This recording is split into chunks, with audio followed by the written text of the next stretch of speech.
¿Alguna vez has oído hablar de la oración del pecador? Con frecuencia, cuando se discute lo que una persona debe hacer para ser salva de sus pecados, se le dirá que necesita orar y pedirle a Jesús que entre en su corazón. Será guiado a orar lo que se conoce como la oración del pecador. Aunque esta oración viene en varias formas, normalmente dice algo como esto: Señor Jesús, sé que soy un pecador. Te pido perdón y me aparto del pecado.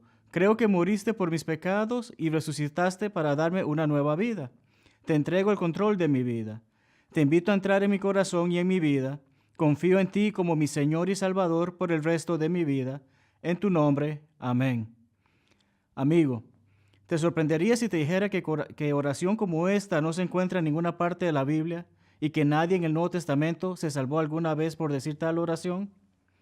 Podrías pensar, de seguro eso debe estar en la Biblia, porque eso se nos dice todo el tiempo. Pero en verdad no está allí. De hecho, el libro de los Hechos, que a veces se le llama el libro de las conversiones, contiene muchos relatos de personas convirtiéndose en cristianos. Pero en todos esos relatos, ninguno de ellos dijo una oración del pecador. De hecho, ninguno de ellos fue salvo por la oración en absoluto. Sin embargo, hay un relato de un pecador que, desesperado, se puso a orar. Saulo de Tarso, luego conocido como el apóstol Pablo. Cuando se encontró por primera vez con Jesús, sin saber qué hacer, según Hechos 9:11, oró, pero su oración no lo salvó. ¿Cómo sabemos esto? Lo sabemos porque en Hechos 22, cuando Ananías llegó a buscar a Saulo, lo encontró penitente, lo encontró como un creyente, de hecho, lo encontró orando. Ananías le dijo a Saulo: Ahora pues, ¿por qué te detienes? Levántate y bautízate. Presta atención a esto. Y lava tus pecados invocando su nombre, el nombre del Señor. Hechos 22:16. Como puedes ver, aunque él estaba orando, todavía estaba en sus pecados. Amigos, si alguna vez hubo un intento de una oración del pecador, este fue el caso, pero no funcionó. Sus pecados no fueron lavados por la oración. Sus pecados no fueron lavados sino hasta que se sumergió en las aguas del bautismo. A veces se ha argumentado que Hechos 2:21 es un ejemplo de la oración de un pecador, que es un mandato para orar la oración del pecador.